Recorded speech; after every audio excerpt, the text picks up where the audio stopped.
que eles querem para os filhos, normalmente o processo é mais rápido, mais tranquilo. Se os pais estão com alguma insegurança, as crianças captam isso e às vezes pode demorar um pouco mais, mas não existe criança que não se adapta. Existe, e a gente vai ir no ritmo dele, no ritmo da família. O que a gente procura fazer é não manter muito tempo dentro de sala de aula, pois senão ele não consegue criar esse vínculo com a professora, criar esse vínculo com os outros amiguinhos. Mas o tempo que for necessário, perto da escola, com o telefone do lado, isso a gente respeita o passo de cada um. Bacana.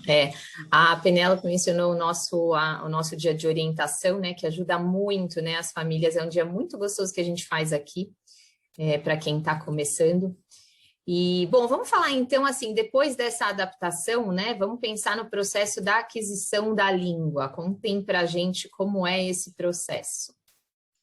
Então, é uma questão multifatorial, não é um fator só que vai fazer com que uma criança aprenda mais rápido ou mais devagar, uma língua, as duas línguas, cada criança tem o seu tempo, e são realmente vários fatores. Tem o fator do background da criança, né? Se ela já teve contato com a língua inglesa, o quanto ela é estimulada em casa com a língua portuguesa, se for o caso. Chegando na escola, as instruções em geral são em inglês, mas a gente vai no ritmo da criança, no sentido de dar um pouco mais de português para ela no paralelo. Então, quando a gente sentir que a criança não está entendendo a língua, a gente vai fazer esse acolhimento em português, principalmente com os bem pequenininhos, e a gente vai sentindo a criança. Quanto mais ela vai entendendo, mais a gente vai tirando o português, aumentando o inglês, e realmente é com cada um de forma diferente. Penélope, alguma coisa a mais que eu não falei, que eu esqueci? Não, é exatamente isso, né? A aquisição da linguagem, ela vem junto, né? A aquisição da língua inglês, né? Mais em específico, ela vem junto com esse processo de acolhimento. Então, tudo para que a criança se sinta confortável, quanto mais confortável ela estiver, mais aberta à nova língua, a essa interação, ela vai estar. E é normal demorar mais para falar do que entender. Porque o falar também tem muito uma questão muito da confiança mesmo. O português provavelmente é a língua social da criança, então ela vai se esforçar mais com o português. O inglês vai vindo, mas ela está lá entendendo cada vez mais, ampliando o seu repertório, adquirindo vocabulário. Quando ela estiver mais confiante, ela vai começar a falar. Mas isso é muito de cada um. E como é o suporte para a criança que chega sem falar nada, né? Que tipo de suporte a escola fornece? Muito bom. É uma boa pergunta essa. Muitas vezes a gente tem essa pergunta vindo das famílias novas. Ele é um suporte que, na verdade, ele acontece bem no dia a dia, à medida que a criança vai interagindo com o ambiente, com o material, com os professores, com os colegas, né? Com as outras crianças da sala. Ele acontece primeiramente por essa imersão na língua, então através das experiências que eles vão ter, dos jogos, dos gestos, e com o tempo até histórias, a gente então vai trazer história, a música, tudo isso para envolver a criança nesse ambiente em inglês, para que ela se sinta confortável, e a gente, claro, vai colocando atenção àquelas crianças que dão sinais. Primeiramente, elas entram, então, com a língua e começam a se manifestar, algumas um pouco mais cautelosas, esperam formar um vocabulário mais conciso, assim, né, para poder manifestar a língua. Então, a gente sempre observa e vai comunicando a família, junto com a família, trocando impressões, para a gente ver em que momento a gente realmente, puxa, vamos dar um pouco mais de atenção individual aqui, vamos chamar essa criança, que atividade específica a gente pode fazer para seguir desenvolvendo a língua, encorajando sempre a criança a dar um passo a mais ao falar o inglês. É sempre naquele desafiozinho, sempre procurando desafiar a criança, aquele um pouquinho mais do que a gente acha capaz. Por isso que aqui nessa escola, na nossa escola, é muito importante a avaliação constante, né? A gente sempre está avaliando a criança, sentindo ela, vendo como que ela está, para sempre conseguir puxar aquele um pouquinho mais. E sempre de uma maneira muito lúdica, muito brincalhona, muita música, é muito leve a aprendizagem. Tá, nesse sentido ainda, todas as atividades são em inglês e mais uma pergunta dentro disso, em quanto tempo a criança vai falar, né? Uma pergunta muito comum nas nossas famílias, né? Uhum. As atividades são em inglês, principalmente as instruções dadas em grupo. E, de novo, de acordo com cada criança, a gente vai sentindo ela, e a gente vai, né, pegar ela de canto, dar a instrução em português, caso a gente perceba que ela não está entendendo. Então, cada criança vai ter o seu ritmo, não tem um padrão, não tem assim, em 6 meses eles estarão falando, porque cada criança é única. Isso é muito individual e é muito de acordo com confiança, exposição à língua, o contato, o interesse. E assim, mas quanto mais novo, menos medo eles têm. Então, mais fácil adquirir essa nova língua com menos sotaque, com mais fluência, quando é mais novo. Que legal. Quanto mais novo, mais a gente aprende, né?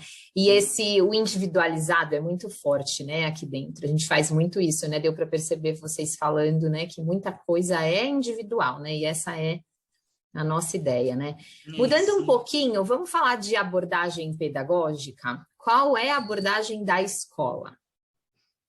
Sim. Bom, a nossa abordagem, então, é play-based learning, ou seja, a criança aprende brincando, através da brincadeira é feita uma leitura dos caminhos que essa criança está percorrendo dentro do conhecimento. Então, a criança investiga, ela explora, ela investiga, então, temas propostos pelas professoras, que estão dentro do PYP, que é o Primary Years Program. A criança vai aprender em qualquer lugar, ou seja, dentro ou fora do prédio, porque nós consideramos que todos os ambientes são ambientes de aprendizagem, sejam eles internos ou externos, e a gente procura fazer sempre um mix, para que esse aprendizado aconteça realmente em todos os espaços da escola, né? Acredito que basicamente é isso. Claro que tem muito mais, esse tema é bem profundo. Carla, bem profundo. Vale a pena uma conversa de follow-up, assim, só né? nisso. A gente poder só falar disso. Mas, assim, geral, é isso. Jenny, você completaria algo? O que é interessante é que para eles é brincando, para a gente é vendo coordenação motora, vendo a linguagem, vendo o raciocínio lógico, vendo milhões de coisas dentro daquela brincadeira.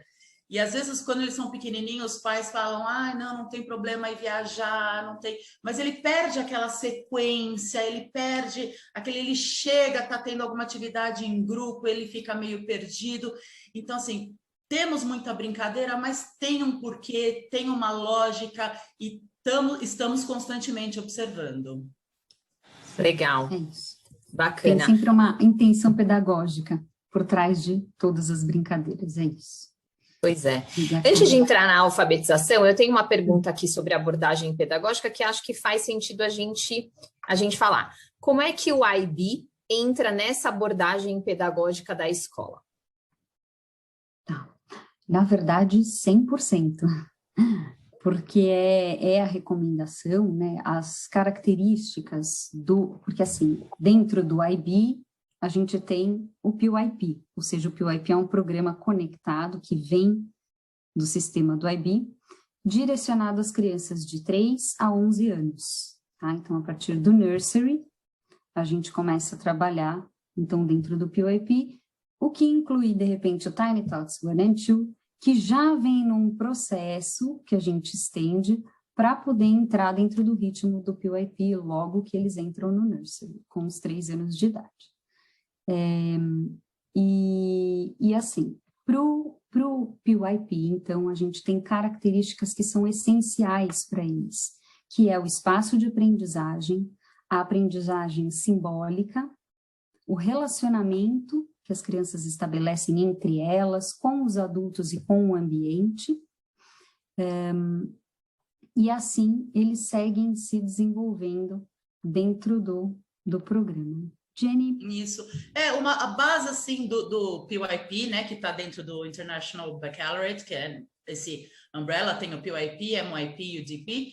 Dentro do PYP e MYP, mas, assim, focando agora nos pequenos, que é a nossa base hoje, ele é muito sobre inquiry. O que é inquiry? Eu nunca achei uma palavra tão completa em português. Mas é toda essa parte de investigação, de indagação, de curiosidade. Então, assim, a gente vai promover muitas atividades, né, através da brincadeira, de exploração, de criar hipóteses, de investigação, de experimentos, que para eles o tempo todo é uma brincadeira. Então, a base do PYP é esse inquiry, que está totalmente dentro com o que a gente propõe, né? Legal, ótimo. Vamos seguir para uma outra questão muito importante aqui para os nossos pequenos, que é a alfabetização, né? Então, vamos começar falando como é esse processo de alfabetização aqui no Early Years. É um processo comprido. É bem comprido. Muitas pessoas, né, acham que não, ele vai se alfabetizar nessa série. Não tem esse corte, não tem essa linha.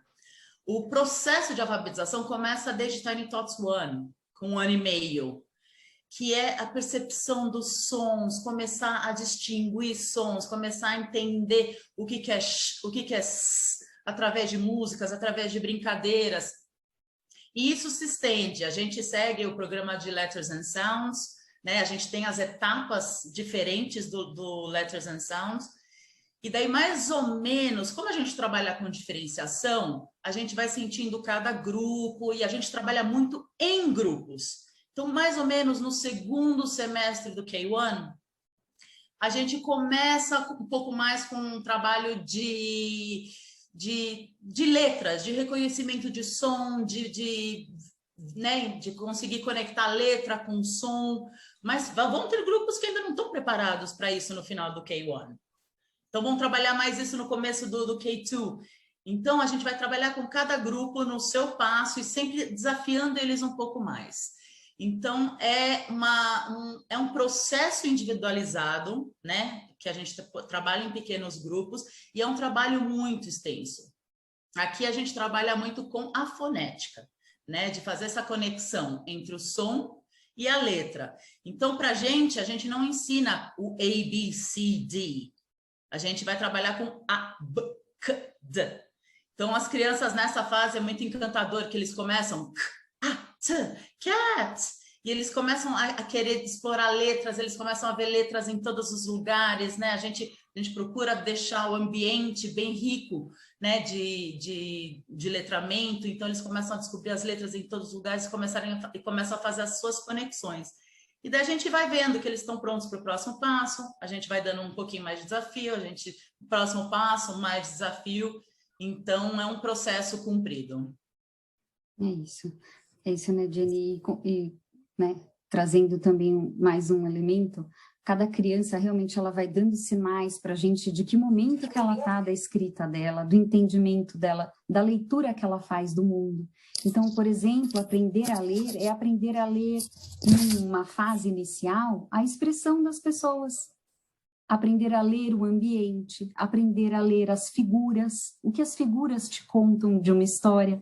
Ou seja, a gente pode considerar uma criança de 1 ano e meio realmente um leitor, quando ele pega um livro e ele aponta as figuras e ele te diz algo sobre aquela história, e ele reconhece personagens. Então, isso tudo vai crescendo à medida que a gente propõe essas experiências, até o momento dela chegar aonde a gente, na sua maioria, nós entendemos, né? As famílias entendem como a alfabetização, que é decodificar a letra. Mas a gente sempre gosta de ressaltar que é muito mais do que um processo de decodificação de letra, é um processo multimodal, que envolve... de compreensão, né? Envolve tanta coisa. De entender, assim, que a alfabetização é entender a função social da escrita. Eu me comunico através desses símbolos, né? da escrita. Então, eu acho que é isso, Jenny. Não, e desde pequenininho, é trabalhar com uma música, a gente está trabalhando, sei lá, com Incy Wincy Spider, vamos colocar a letra na parede, vamos seguir com o dedo, mostrar a importância da escrita. Pequenininho, eles não sabem decodificar, mas a gente já vai trabalhando com o convite, por exemplo. O que você precisa de um convite para fazer um convite? Vamos fazer um convite com os desenhinhos deles, mas o que você precisa para que isso se caracterize como um convite, né? Precisa do nome da pessoa, precisa da data, precisa do endereço. Então, certos elementos que eles vão entendendo o mundo da escrita para além da decodificação. Legal, muito bom. Eu adoro pensar na parte social da alfabetização, né? O que é incrível, imagina o quanto é para criança, né? É muito gigante isso. A Jenny falou que a gente trabalha o som, a fonética, né? E quando é que entra o português nessa história aí da alfabetização? Uhum. Sim. Então, a gente vai iniciar o processo da alfabetização em inglês, com as crianças, através do sistema fonético. E, à medida que eles vão ficando mais velhos, mais maduros, se conscientizando dessa conexão de grafema-fonema, a gente entra no português. E eles transferem o conhecimento, então, desse processo da alfabetização em inglês, que já está num momento mais consolidado, vamos dizer assim, e eles conseguem transferir o conhecimento deles para o português, mais ou menos na fase do Grade 1. Então, para vocês imaginarem, então, uma vez que a gente já trabalhou e consolidou os aspectos do inglês, o português acontece, sendo que até antes disso um pouco, o português já é introduzido no dia a dia um pouco das crianças de uma forma oral, né? Então, histórias, músicas, para as crianças irem estabelecendo conexões também com a língua, de uma forma mais formal, mas um tanto informal ainda, né? A questão da leitura e da escrita mesmo entra nessa fase onde, então, eles já estão mais seguros com o inglês. E muitas vezes, por exemplo, vocês vão ver nesse momento de transferência, a criança pode escrever chuva com SH. Por quê? Porque esse som do sh em inglês é representado pelo SH. E a gente não vai considerar errado, a gente super comemora, porque está consolidada aquela aprendizagem e depois ele vai fazer a transferência, depois ele vai entender as regras do português e daí ele vai criando as novas hipóteses. Mas essa fase a gente acha muito linda, a gente acha muito fofa, até porque quer dizer que está consolidada a parte da alfabetização e ele está conseguindo transferir para outras línguas, né? A Maria Clara escreveu uma coisa lá. Bacana. Olá, não, pera, acho que o João... Não, acho que não era com a gente, não. Não. Na verdade, o João estava até me falando que a Michelle estava na sala para entrar, mas ela não estava na waiting room, então por isso que eu não conseguia acessar ela, viu, João? Mas qualquer coisa pode me escrever no chat, quem tiver pergunta também pode escrever aqui. A gente vai mudar um pouquinho esse assunto de alfabetização, porque acho que ficou bem claro, e entrar nas avaliações, né? Vamos falar um pouquinho como a escola avalia o aluno aí durante esse processo, né? De a alfabetização, o que está acontecendo no Early Years, né? Como é que o aluno é avaliado?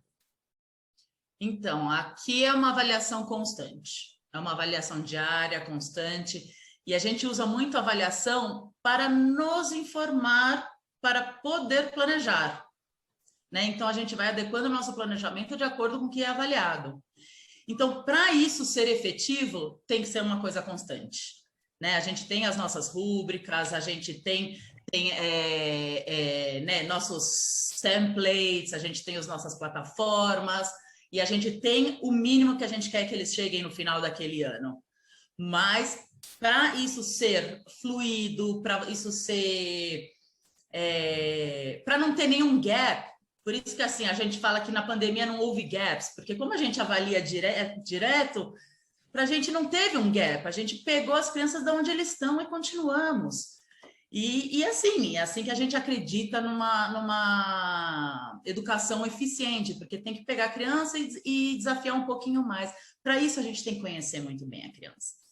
Não, a gente não consegue adivinhar em que fase que ela está, por isso que a gente não consegue ser uma escola que vai colocar todo mundo na página 3 hoje, de um apostilado, porque é exatamente isso, a gente tem que conhecer a criança, tem que conhecer a individualidade dela, tem que entender também como ela aprende, para a gente conseguir desafiá-la cada vez mais.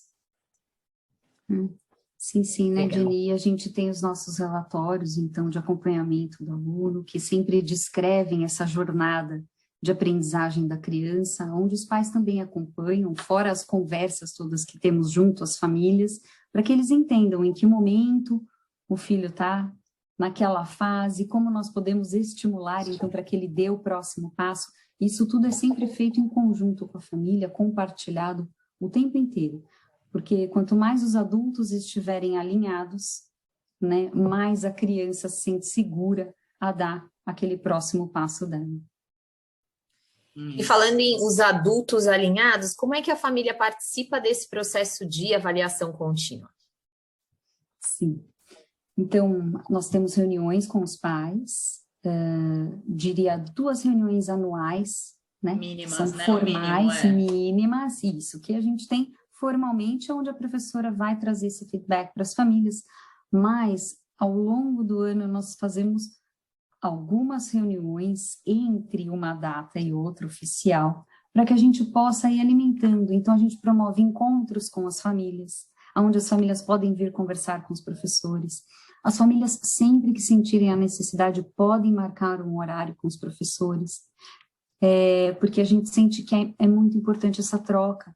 Se tem algo acontecendo na rotina da criança, se os pais perceberam alguma coisa, é muito importante que eles tragam essa informação para as professoras, para que juntos eles possam alinhar realmente a conduta, para que a criança se sinta segura nesse ambiente que é a escola.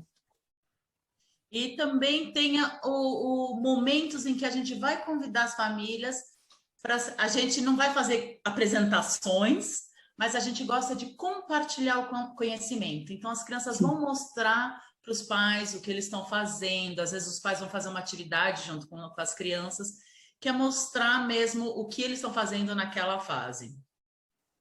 Bacana. Eu tenho uma pergunta aqui nesse sentido, eu não sei se dá para a gente abordar isso hoje, vocês nos dizem. O que é avaliado, né? Quais os objetivos que são avaliados a cada ano no Early Years? Nossa, é muita coisa. A gente precisaria de uma coisa só para falar dessa parte de avaliação. Porque, assim, de pequenininho vai desde coordenação fina, coordenação grossa, o raciocínio, o jeito de pensar, a linguagem. Tem tudo isso, assim, desde os pequenininhos, e daí vai crescendo. A gente vai avaliando, né, toda essa parte da pegada do lápis, de como ele se engaja nas atividades, de quão curioso que ele é, como que ele, a parte de interação social, são vários itens em cada série e que seria um webinar muito extenso para a gente abordar agora, nesse momento. Bacana, mas você fez um resumo aí, né? Tentei. É exatamente isso, é muito mais assim, é o estágio de cada criança que vai além do ano. Porque, por exemplo, você pode ter uma criança de 2 anos com uma característica bem desenvolvida, que talvez nem fosse esperada, mas para ele já é natural. Então, a gente entende que não é também uma expectativa só do ano, e sim do estágio. Que momento é esse que a criança está passando? E a nossa função, enquanto educadores, é levar ela para o próximo passo sempre. Qual o próximo passo? E assim a gente vai caminhando, independente da idade, né? Então, você elimina fatores de comparação por idade. Perfeito, legal. Nesse sentido, as famílias sabem e são avisadas do que o aluno está sendo acompanhado, o que está acontecendo naquele momento? Sim, o tempo todo. E assim, principalmente se a gente vê alguma dificuldade da criança, a gente pede ainda mais a participação dos pais, até para ajudar essa criança, porque quanto mais pessoas estão com essa mesma língua, com esse mesmo entendimento, mais fácil é ajudar essa criança. Então, a gente sempre está compartilhando com os pais, além das reuniões, 2 reuniões mínimas que são anuais, né? As professoras chamam para outras, os pais podem chamar quantas vezes quiser. Tem os relatórios, né, que a gente manda escrito, mas é isso que é importante, é ter sempre essa conversa ativa. Não vai ser, o relatório não vai ser nenhuma surpresa para o pai. Porque não vai ser assim, tipo, nossa, eu não sabia que ele não estava assim. Não, porque a gente está conversando, a gente está acompanhando, a gente está... a comunicação tem que ser ativa. Ah, bacana. Pensando nisso tudo que a gente falou, né? Qual que é a importância da criança entrar na escola, né, numa escola internacional, aí com essa nossa proposta de imersão de língua, desde o early years, entrar cedinho na escola? Quanto mais cedo, mais ele vai ficando mais à vontade com a língua. Porque se ele entrar mais tarde, vamos pensar que, assim, ele deixa de aprender nesse comecinho um pouco da matemática. Vai ser mais difícil para ele, porque a matemática é em inglês, ciências é em inglês, tudo que está acontecendo na vida dele é em inglês. Então, vai chegar um pouquinho mais perdido, e tem a parte da interação, da confiança. Quanto mais velho... mas tem o lado de ter medo de errar. Quanto mais novinho, eles não estão pensando nisso. Eles vão e falam errado, mas falam, e esse é o jeito mais fácil de você ir adquirindo a nova língua. Então, eles não têm esse medo, que facilita esse processo de aprendizagem. Legal. Eu tenho uma pergunta aqui muito interessante e muito pertinente ao nosso mundo, né? A San Nicolas é uma escola que recebe muitos alunos expatriados e que não falam só português, inglês, enfim. E aí o Pedro me pergunta, né? Qual é a diferença da aquisição da língua e alfabetização? Eu vou abranger até a pergunta dele. Pensando numa criança que não vem falando português e inglês, né? Pensando, por exemplo, em alguém que fala em espanhol. A gente tem todas as nacionalidades aqui, né? Então, acho que é legal a gente falar como é que acontece na realidade, né? Na prática, que a gente é muito bom nisso, né? Então, por favor. Posso começar, Pê? Vai. Não. Eu sigo a linha. Então, assim, essas crianças, é impressionante a velocidade com que elas aprendem. A necessidade faz com que eles aprendam mais rápido. A gente acabou de receber uma criança do Japão. Nossa, em 2 semanas ele já estava começando a entender. E eles não, como eles não têm medo, eles não estão com vergonha, e ele já vai começando a falar, e ele já vai começando a interagir. E isso é muito legal, porque assim, japonês é uma língua que assim, as professoras de classe não dominam. Mas na necessidade faz com que ele queira aprender mais rápido. E daí, para isso também, a gente tem o grupo de aprendizagem, a gente tem uma equipe de aprendizagem especial, assim, que a gente trabalha com as necessidades específicas de cada criança. Então, tem uma criança que chegou sem nada de inglês, essa equipe vai trabalhar um pouquinho a mais com ele, do que as professoras já trabalham, para dar esse processo, essa aceleradinha nesse processo. Mas pode não ser assim, estou dando exemplo por causa da pergunta, mas pode ser em matemática. Ele veio de uma escola que a matemática não era muito trabalhada, o raciocínio lógico não era muito trabalhado. A gente também vai chamar essa equipe para dar um suporte, às vezes dentro de sala de aula, a maioria das vezes é dentro de sala de aula, junto com a professora, mas às vezes dá um suporte somente para a professora de como ela pode ajudar esse aluno. Então, assim, tem bastante ajuda nesse sentido. Sim. E a gente tem um fator, Jenny, que eu acho super importante nesse momento da criança adquirir uma língua nova, que é pela idade das crianças, onde a brincadeira é a linguagem deles. Então, independente se for espanhol, japonês, francês, mesmo o português e o inglês, eles vão se entender. Porque a brincadeira permite isso, essa interação, ela acontece tão naturalmente que muitas vezes poucas palavras são necessárias, quando nenhuma palavra também é necessária. O simples movimento, o corpo fala muito nessa hora, e eles conseguem interagir de formas realmente inesperadas, muitas vezes. É interessante, eu já presenciei crianças conversando, cada uma em uma língua. E eles estavam ali se entendendo, né? Então, saem algumas palavras em inglês, outras palavras em espanhol, outras em japonês, e eles estavam ali se entendendo. Foi muito bacana. Bom, isso também é um pouco normal, né? Dentro da San Nicolas, a gente que está lá, inclusive, vou convidar vocês que não conhecem a gente, que têm interesse em conhecer mais, vir fazer uma visita. Nossa visita, ela acontece de fato com os alunos, com os professores, né? A gente gosta de mostrar a realidade do que acontece aqui, para as famílias terem esse senso e esse feeling, né, de como vai ser para a criança estar aqui dentro, né? Eu acho que já respondemos todas as perguntas, as nossas também foram respondidas. Quero agradecer muito a todo mundo que está aqui hoje. Esse webinar foi gravado, porque muitas famílias não conseguiriam entrar, então famílias que, né, a gente sabe que queria participar, se registrou, então a gente vai enviar, ele vai estar disponível. É um bate-papo, foi um bate-papo que a gente aqui gosta muito de falar e os pais têm muito interesse, né? Então, tá gravado aí para todo mundo poder rever e compartilhar e, enfim, só agradecer todo mundo que está aqui. Jennifer, Penélope, querem falar alguma coisa? Não, agradecer essa oportunidade, compartilhar um pouquinho do nosso conhecimento. Também, né, falar para se tiverem mais dúvidas, né, a gente tem as nossas super admissions que vão poder ajudar vocês e poder também redirecionar alguma coisa mais específica para as coordenadoras, né? Quero falar com a coordenadora de Pinheiros, quero falar com a coordenadora de Alphaville, porque vai ser um prazer esclarecer e assim a gente sabe que uma escola não é fácil de escolher, são tantos tipos de escolas, tantos tipos, variedades enormes de modelos e de pedagogias, que não é fácil essa decisão. Então, é bom esclarecer realmente as dúvidas, ficarem tranquilos com a decisão e daí mostrar essa confiança para as crianças uma vez a decisão tomada. Muito obrigada, mais uma vez. Até Legal, mais. Obrigada, pessoal. Estamos aqui à disposição. Vou finalizar só falando que eu estou aqui representando o time de admissions, né? A gente tem um time inteiro em Pinheiros, em Alphaville.